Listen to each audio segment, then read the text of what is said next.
Be completely sure you trust who you're hanging out with. You have no idea how many headaches this will avoid. College Redditors, what's the one high school habit each incoming freshman needs to stop doing on their first day of college? Your life isn't over if you walk into class late.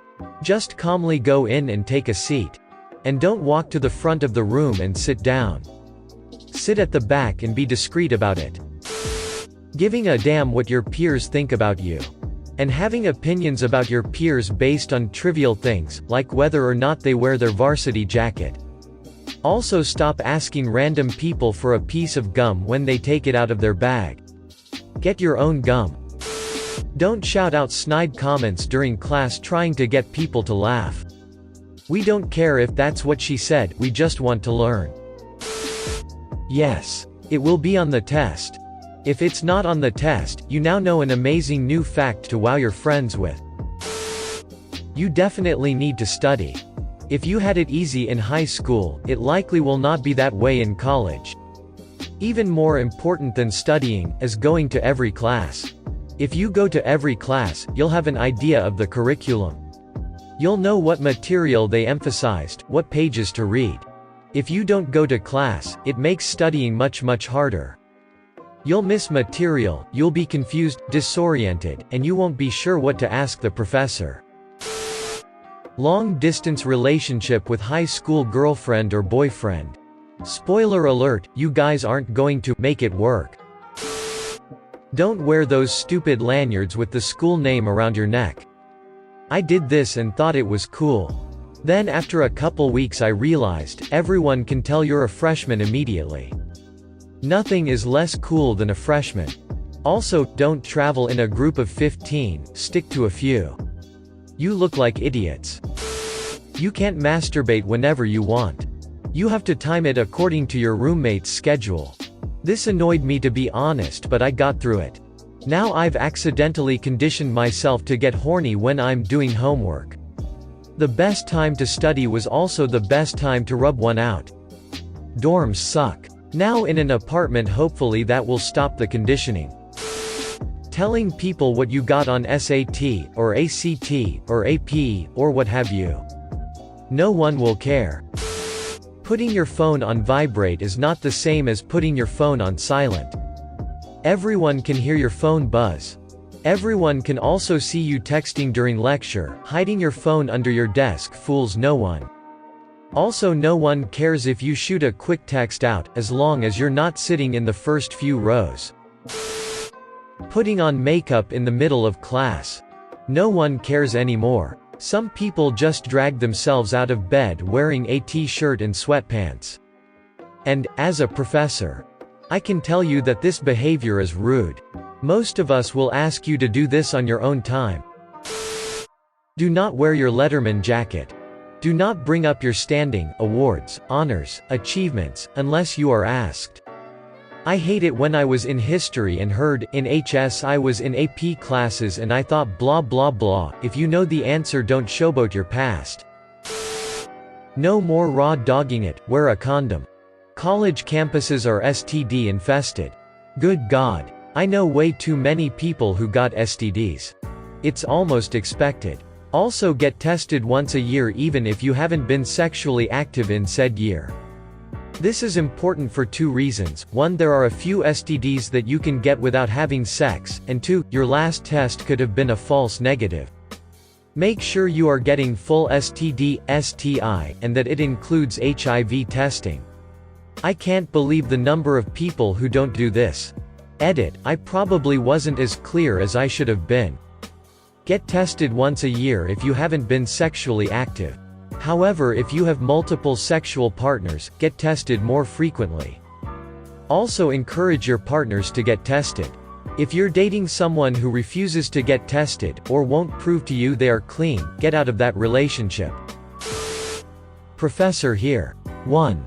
Don't plagiarize. We'll catch you. If we do, fess up. The first several times, the student said, I don't know how that happened. Remember that uncommon knowledge should be cited. 2. If the professor asks you to come in for help, do it. We can't help you if you don't. 3. I can't tell you how many smart kids have dropped out. If you get so behind that you feel overwhelmed, talk to someone, anyone, and everyone until you get back on track. You may need professional help. 4. Get involved. The more connected you are, the better you'll do. 5. Live on campus if you can. Why? See number 4. 6. You'll get some great profs and some crappy ones. No matter what school you go to. If all of them are great, let me know and I'll put my application in. I'm not being egotistical. I just don't like having uncomfortable conversations with students about their bad profs. Also, who one student feels is awful may end up being your favorite. 7. Take advantage of electives. Try something you may never get to try again. Maybe not a habit, but a lesson. And I'm sorry if this is a bit negative or heartbreaking. There will be classes that, no matter how hard you try, you will be terrible with. I enrolled as an aerospace major because I wanted to change the world, despite being more of a history and English person.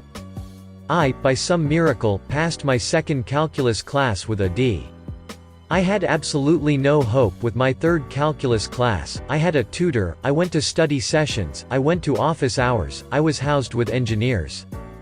But at that point, nothing could teach me how to get from point A to point B. It was basically magic, with some loose logic here and there. I failed that class, despite all my effort. I'm not saying that you will also fail, but that there will be classes that will be nearly impossible to ace. It's very difficult to get all-round A's. But maybe that's just my engineering school. Here the engineering average GPA is just over 2.0, I believe. And, no exaggeration, the average math test score is 50% or below, so curving is completely necessary.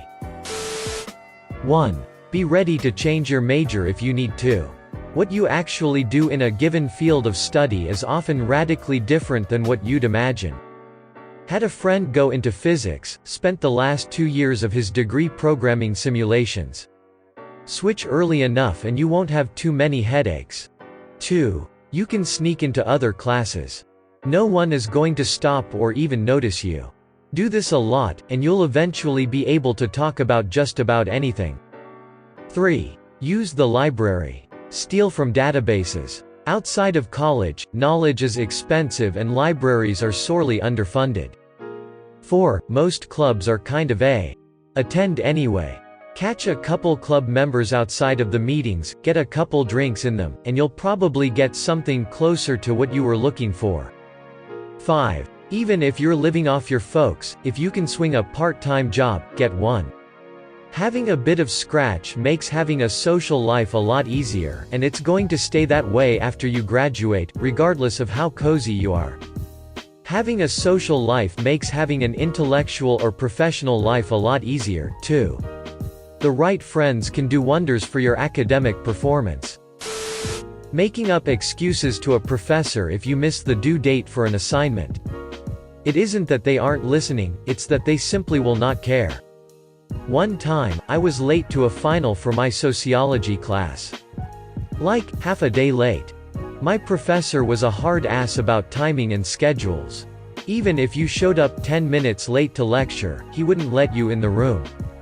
I told him I legitimately messed up times, and had thought the test was 5 hours later than it actually was.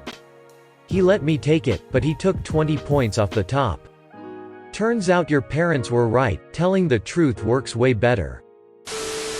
Here's a few to start you off right. Don't bother sucking up to the professors. While in high school nobody liked teachers' pets, being one could legitimately give you an advantage. In college you are one out of thousands of students that your professor sees daily. If you become the classic suck-up, you're probably not going to be well liked by your classmates, and the professor will just see you as one out of many students, or worst case scenario, as a bothersome prick. Don't be afraid of asking your professor anything you don't understand. While they're held to a much higher standard than your normal teachers, they're still human. That doesn't mean you should interrupt him in the middle of a lecture. What I'm saying is that there's nothing wrong going to the professor after class to clear up your doubts. Expect failure. It doesn't matter if you're smart or even a genius, you're going to a whole different environment. It really is a whole new world you're entering, and getting used to it can be tough for some. The world won't end if you get a C on your first test, so chill. For the love of Godzilla, do not call them anything other than professor. Don't call them Mr., don't call them teach, or anything of the sort. One last thing, if you're doing any sort of illegal activity, trust no one. I'm not kidding here. Some people will gladly rat you out. Maybe they're prudes that are jealous of you, or maybe they're against what you're doing. Be completely sure you trust who you're hanging out with. You have no idea how many headaches this will avoid. Like and subscribe for more funny, interesting, and scary r/ask Reddit videos.